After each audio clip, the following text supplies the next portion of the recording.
Hey there Poetry Pals, welcome back to another video. This week I'll be covering how to edit a poetry collection. Oh, it's hot. My name's Josie Alford. I've done a master's in creative writing, so you don't have to. My first poetry collection is coming out in spring 2023, and so I am showing you how to edit a poetry collection. This video is all of the best insight and advice that I have learnt in the process of putting together my first poetry collection, and I hope you find it useful. Hi, I'm Editing Josie, and I'm going to be jumping in and out of this video to just fill in the blanks that filming Josie may have missed.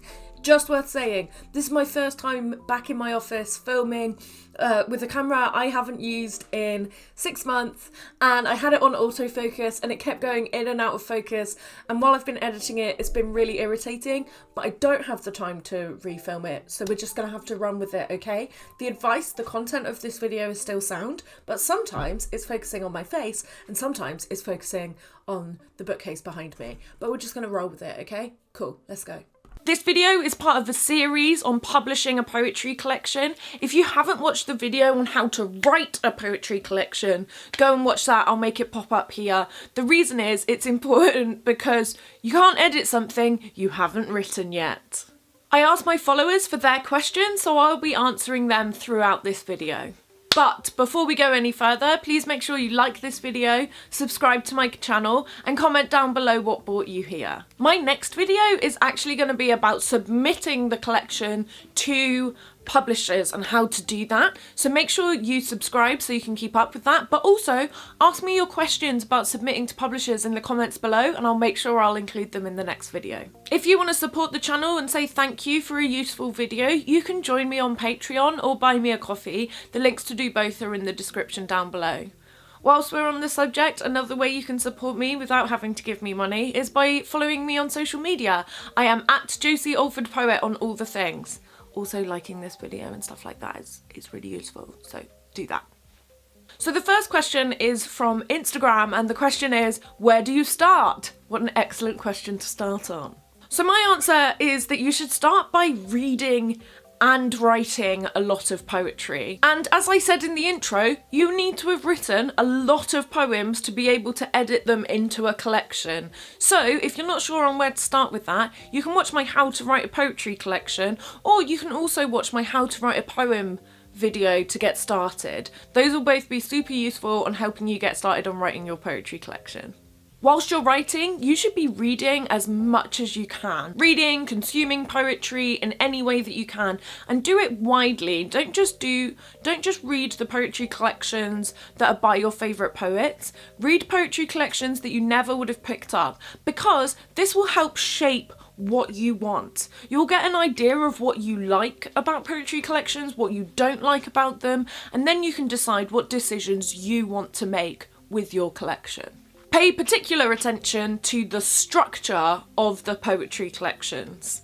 A good tip here is to think about keeping a reading journal so you can keep notes about what you liked about each collection and what you didn't like. I recommend something like Storygraph for keeping a track of your reading, as it really helps me to look back through and see what I liked about different collections. So the next step is to gather your poems. Once you've written a buttload of poems, you're ready to get them into a collection. But first, you need to gather them. And by that, I mean organise them. I think it's easiest to do this digitally, and I use a combination of Microsoft Word and Excel to organise my poems. I do have poetry pals who have used Scrivener, but I never have, and so I'm not going to talk about that today. Although, comment down below if you think I should start trying that. For some more insight, here is how I organise my poems. I have each poem as an individual Word document that is saved in the current drafts folder. Any older drafts of poems go into another folder. This might seem like some sort of digital hoarding, but it was actually a leftover habit from doing an English literature degree and a creative writing degree, where we had to write essays about the drafting and writing process. So keeping an example of your various drafts of different poems was really useful. Since leaving education, I have still found keeping the previous drafts of my poems available, because when I go back to edit, I can see how a poem has changed over time. And it might be that I'm like, actually, that line I cut in the third draft is actually pretty good and I want to bring it back. So that's why I keep copies of my old drafts as well. Then I have a spreadsheet with all of the poem titles in, which is linked to each of the documents. This actually ends up informing my submission spreadsheet, which you can find out about here. So I've actually made a video on how to submit individual poems for publication, and having a submission spreadsheet is really useful. So my poem organisation spreadsheet informs my submission spreadsheet.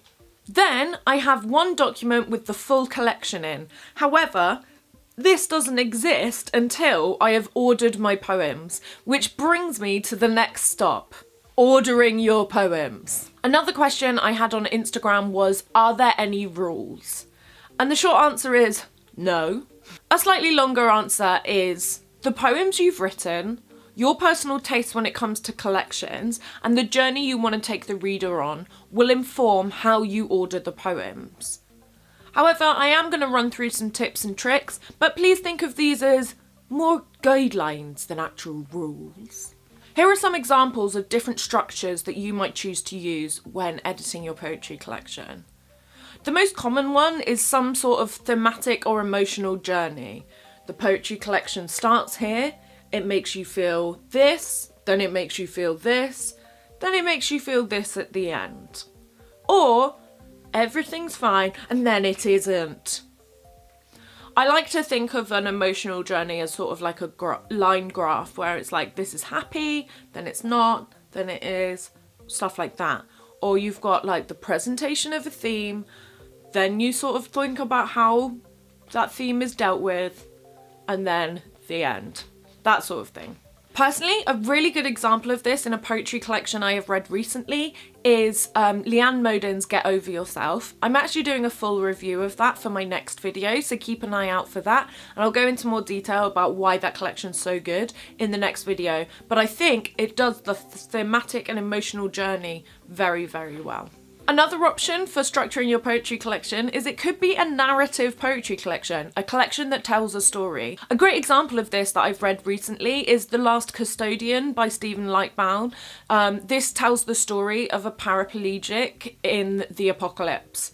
One day he wakes up and everyone is dead, and it's about him trying to survive and finding medication and going on a journey around the UK to survive. It also includes a map at the front. Super awesome, totally recommend. But yeah, you could use your poems to tell a story. Then you've got like sections. So especially if this is your first collection, you've been writing for years, there might be different themes that all come together, and you might actually want to delineate them by sections to sort of show these are the poems on this theme, these are the poems on this theme. And another great example of this, again, I'm bringing up Stephen Lightbound again. His first poetry collection, Only Air, is about sort of learning to live as a wheelchair user, and it's got different sections in it which sort of take you from the moment of the accident to sort of recovery and acceptance. I can't remember the names of the different sections, but that's one option. Also, one thing that makes ordering your poems incredibly easy is if it is one long poem. An example of this would be Dart. Or it could be a combination of all of these things.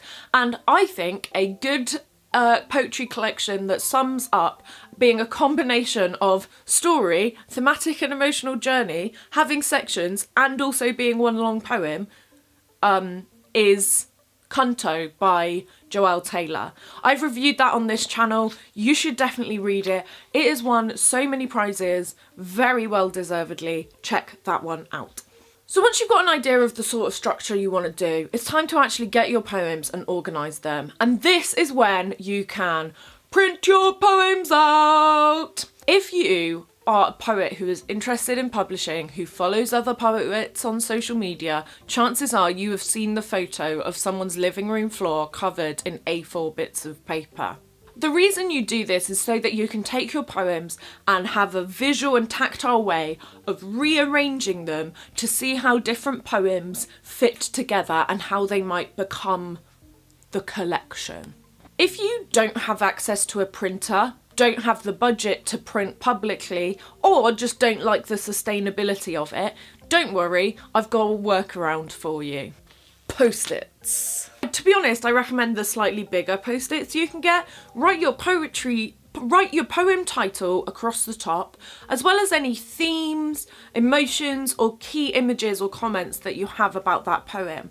And then you can use the post-its to order them instead. This also helps save on space, and actually the first time I brought my poems together into a collection was for my master's deadline, and I used post-its because I was spending a lot of money on printing, and I decided that I wanted to save the money on printing and just use post-its, and it fit very well on my kitchen table. So, you've printed them all out. Here are some things to think about when you bring the poetry collection together and how you want to order them. Number one is to think about the journey that you want to take your readers on. How do you want to make them feel at the beginning? How do you want to make them feel in the middle? How do you want to leave them feeling? And how are you going to get them there? So now we're going to talk about the two most important poems in your collection. The opening one and the closing one. The opening poem sets the scene, the tone, and the vibe of the whole collection. Ask yourself which one of your poems does this best. My lecturer, Tim Liarde at Bath Spa, told me that the opening poem should be short and punchy to grab the reader's attention, preferably less than one page, and make them want to read on. This is something to bear in mind for your collection as well. Okay, so closing poems will shape the echo of your collection. It will be the final impression you're able to make, and it will be the one that they leave your collection and go out into the world, and when they think about your collection, it will be your closing poem that shapes that opinion. So ask yourself, what is the final note you want to leave your readers on, and think about which of your poems does that best. My lecturer said that it is important even down to the final word of your collection. So think about that final note, that final gong that you want to leave someone on, that final echo that you want to leave someone on. And think about what final line is worthy to end your entire collection. No pressure. Honestly, this was really stressful for me, so good luck. So the next thing you want to ask yourself is, what is the emotional centre of your collection? And also, where do you want this beat to come? This is often the title poem of the collection, but it doesn't have to be. Think about your collection. Is there one poem that hits all of the themes, all of the vibes, and contains like the key images that sum up your collection? Then think about where you want that one to hit within your collection. I think this middle third is best.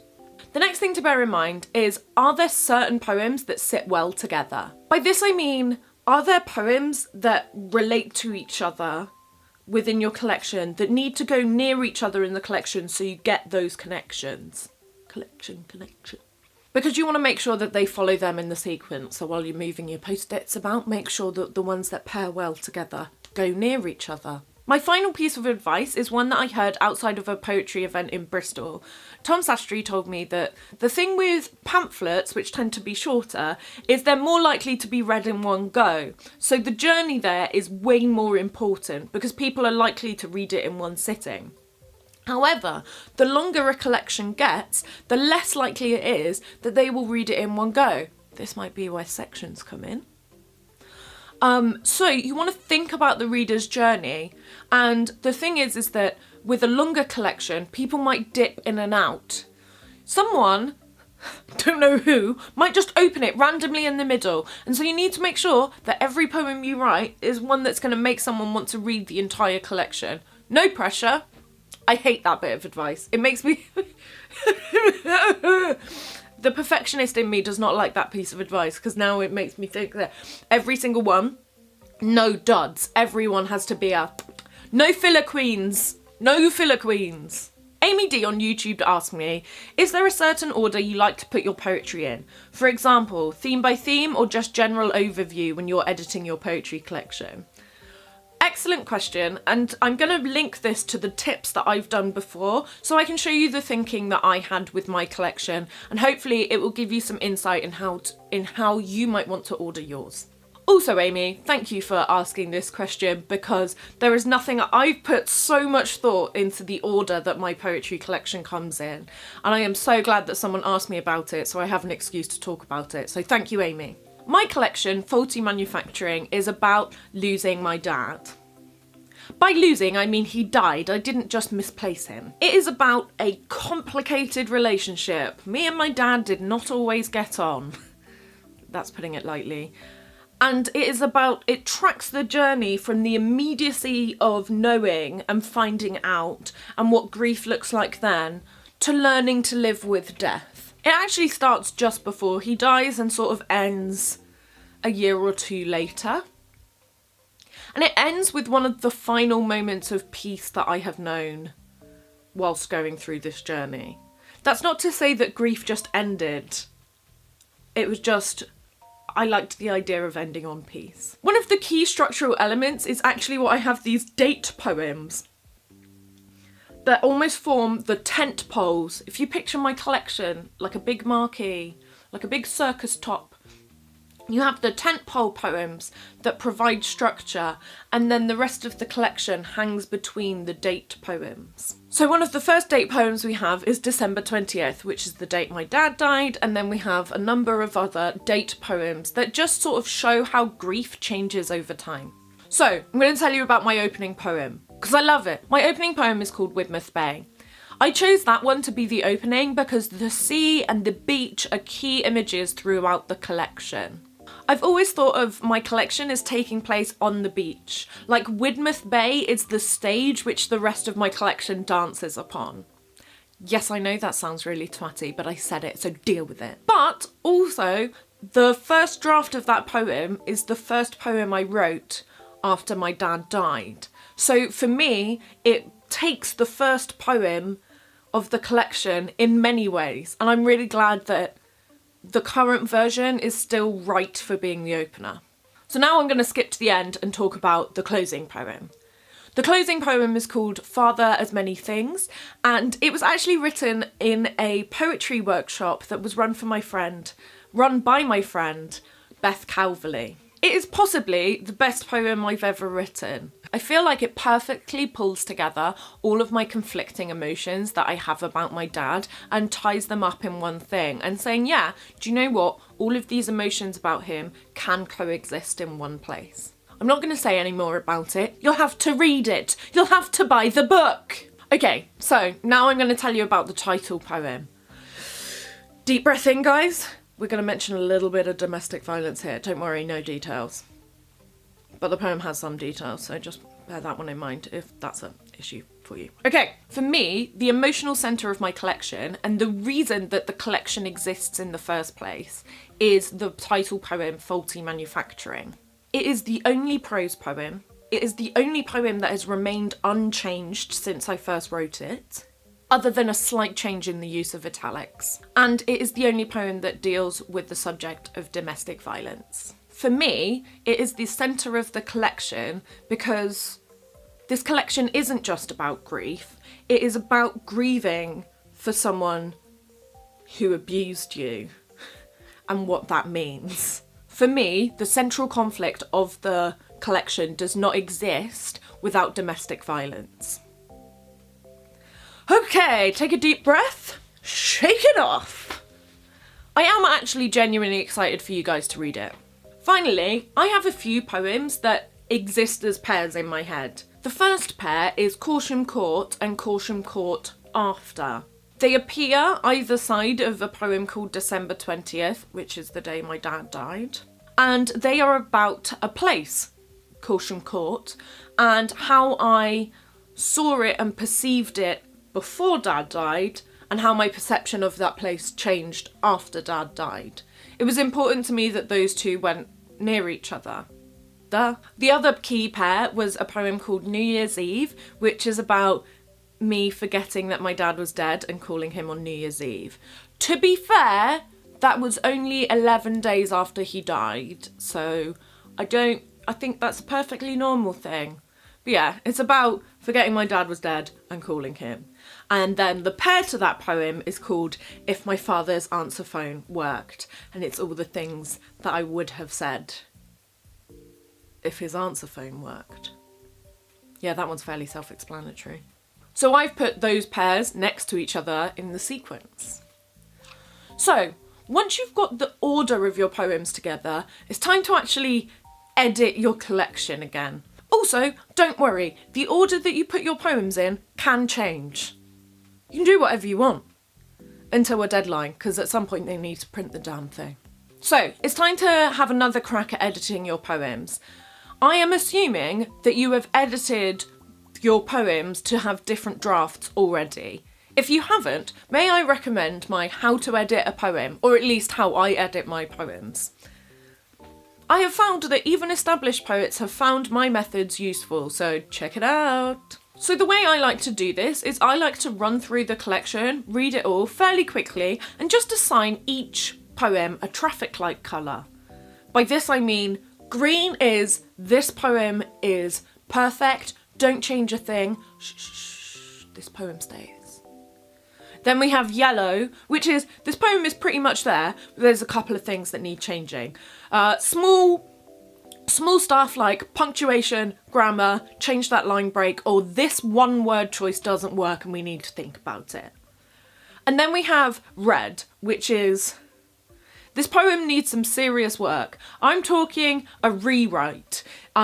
It's a poem that says, this is a poem that I like what it's saying and it needs to be part of this collection, but it needs to change as well if it's going to be part of it. If you don't end up editing this poem, it doesn't end up in the collection. We should have no reds by the time we publish. And then the next step is to make those edits. This is the thing I struggle with. You're gonna have to schedule some time to make those edits. And don't be afraid to cut your poems. I would much rather read a shorter collection of absolute fire poetry than read a long collection with some mediocre stuff in it. Just cut out the stuff that doesn't work. Don't be afraid to do it. One of the questions I got on Instagram is, can you edit too much out? And I think when it comes to this, it's gonna vary from person to person.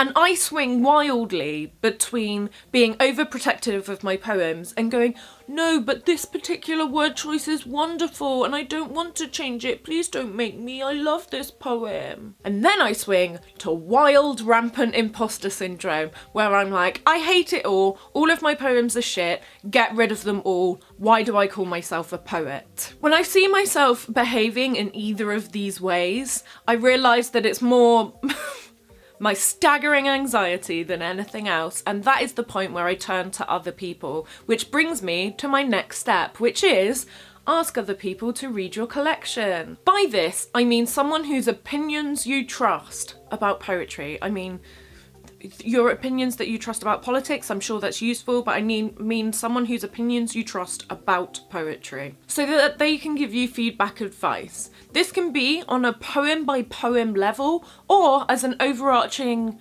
idea of the collection as a whole, or both. It is worth saying that, especially for a full collection, this is a pretty big undertaking, and you should probably pay your editors. During the process of getting my collection ready to submit to Verve, and when it was later accepted, I actually used 2 editors to help me get my collection to where it needed to be. I had editing help from Bridget Hart from Burning Eye Books and Susanna Evans. Both of these people have featured on my channel before, and both gave excellent advice that helped me take my collection to the next level.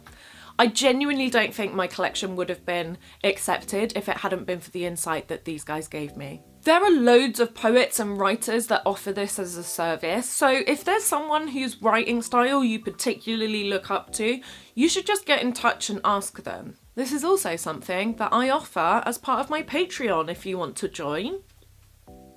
Just saying.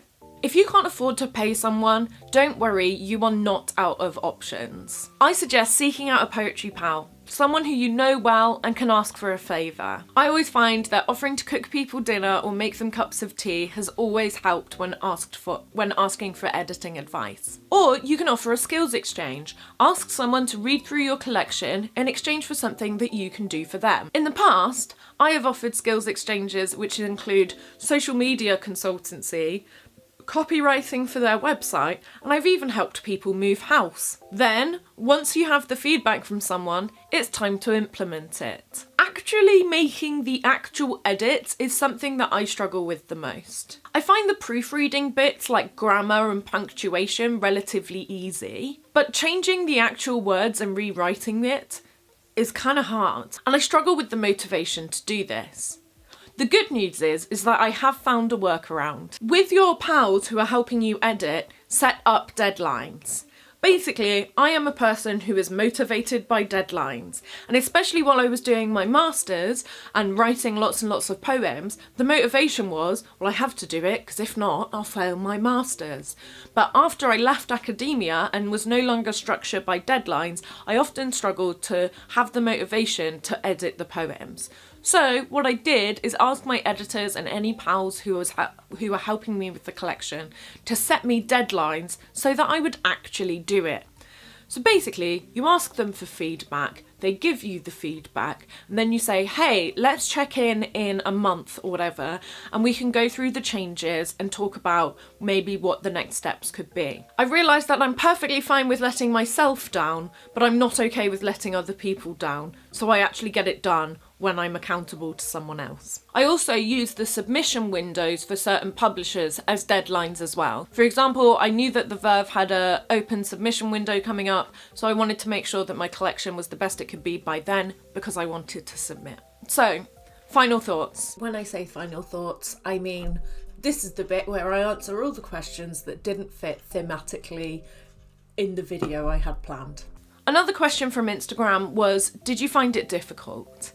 And I did in certain ways. Writing a poetry collection and editing it can be really lonely, especially after you leave the community of an academic surrounding. And after I left the masters, I found getting motivated to continue the journey of writing this poetry collection to be really difficult. And it's always hard to know whether you're doing the right thing. So with this in mind, I definitely recommend connecting with poetry pals. You can do this by joining a local writers group, attending events, or doing this online. You can build poetry communities online. That's what's so awesome about the internet. So if you do want to meet other people and build a little poetry pal group, why don't you just shout out in the comments and we can connect with each other. Wouldn't it be lovely? Let's all connect with each other and be friends. We could be poetry pals. Another way it's been hard is because subject-wise, this poetry collection is about one of the hardest times of my life. Depending on what you're writing, this might be the same for you. And to this I suggest therapy. Having said all of that about how hard this is, editing is also one of my favourite parts of the process. There is something so satisfying about making a tiny tweak to a poem, moving that word onto that line, and then it all just clicks together like a puzzle piece, finally fitting into a puzzle, and you can finally see the whole picture in HD and it makes all the difference. That is my favourite. You get chills when a poem finally yes, this is how I should be. Mwah, love it. Please tell me I'm not the only one who gets that feeling when you edit a poem and it just fits and then it's ah. Just a couple questions that came in after I finished filming. Bristol Tonic asked a couple of questions, including, regarding poetry collections that don't use punctuation, what other elements besides line breaks would you suggest? Line breaks are the obvious one. It's a good way of delineating between clauses. You can use that micro pause between going to here and your eye moving on to do that. Using space between words, so elongating the space between words. Make the most of the page. It's very easy for poems to be stuck in the left alignment. So think about where the words appear on the page, where you can create those pauses between clauses. I think that this is something that performance poets do a lot. They will put their poems on the page without any punctuation. And because when you read it out loud, you put the pauses in, like you do the verbal punctuation, you think that you don't need it on the page. To which I say, you need to get someone who isn't a huge, like, poetry, like, who doesn't read a lot of poetry, especially unpunctuated poetry, to read it and try and understand it. One of the easiest ways to do this is to get someone else to read it out loud to you. This will expose any issues that you have made with your grammar. I think if you are going to write without punctuation, you need to embrace the fact that you need to embrace the confusion. You either need to be like shit hot on your grammar, and by that I mean, what type of clauses are you writing in? Where is the subject, object, verb of your sentence, of your clause? Because that will, especially native English speakers, will naturally punctuate it if you're using pretty simple sentence structure. But that is really hard to do well. I think unpunctuated poetry is really hard to do well. So basically, one of my suggestions is really think about how you do it on the page, get other people to read it out loud for you to make sure it's okay, and then also don't do it, just fucking punctuate. I think it's very, there will be certain poems where being unpunctuated works, but just don't do it for the sake of it. Punctuate so we know what you're saying, because otherwise we might think that this verb is referring to this thing rather than this thing. Yeah. So another question from Bristol Tonic is, when editing others' collections, do you make sure your edits or suggestions are in the writer's voice rather than your own, or is there a hint of Josie magic in there? So mostly when I edit other people's or give feedback on other people's poetry, it is in Word, and I use the comment section, which is fairly common. And I will very much write in my voice, which is always very casual as well. Depending on how well we know each other, that casual aspect will grow or shrink. Because, like, if you're my pal, I might write, what the fuck are you trying to say here? It doesn't make sense. And people will know what I'm trying to say. But obviously, if they're new to me, they might not get my abrasiveness and think that I'm just being really mean. But yeah, no, my feedback is always in my voice, mainly because I think when you're in the depths of editing your own collection, you need a fresh voice in there to say, actually, look, I know you've been staring at this sentence for weeks, but it doesn't make sense, and it is not saying what you're trying to make it say. So I often, when I give feedback, I like to give written feedback in the document, but also have a meeting where we discuss it so that I can explain it verbally, what I meant by that. And I think that is really useful. But also for me, despite being a writer, I come across better when I speak. You get the vibe of what I mean a lot better when I'm speaking. Does that make sense? Okay, so another question from Instagram, which is verytabletennis@gmail.com, asked about publishing in magazines, and they've written a sequence of 50 sonnets, but magazines won't let them publish the whole lot. It sounds like you've written a poetry collection, so probably need to start approaching poetry book publishers with your collection to do it. So have a look at your favourite poets, see which ones they're getting published by, and let's have a read, and also watch the whole / rest of this series, so you can keep up with how to get your poetry published. More videos on this subject coming out. My sister asked on Instagram, why don't you rhyme your poems? To which I say, poetry doesn't have to rhyme, and I'm bad at it. So there it is. That's my advice, tips and tricks on how to edit a poetry collection. If you did find this video useful, please join me on Patreon or buy me a coffee. The links to do both are in the description down below. If you want to show your appreciation but you can't afford to part with your money, don't worry, I get it, it's cool. Please just engage with this video in whatever way you can. Like it, comment down below, share it with your poetry pals, because all of that will help me grow the channel, reach more people, good vibes, and also I make money on the advertising, so like just sharing it and getting more views will help me, and you don't have to spend your money. While we're on the subject, why don't you follow me on social media? I am at Josie Alford Poet on all of the things. And if you're following me on Instagram, that's where I ask you guys for your questions or any comments, so you might end up getting included in a future video. Join the conversation, yeah? Okay, that's it. Thanks so much for watching, and I will see you all next week. Bye!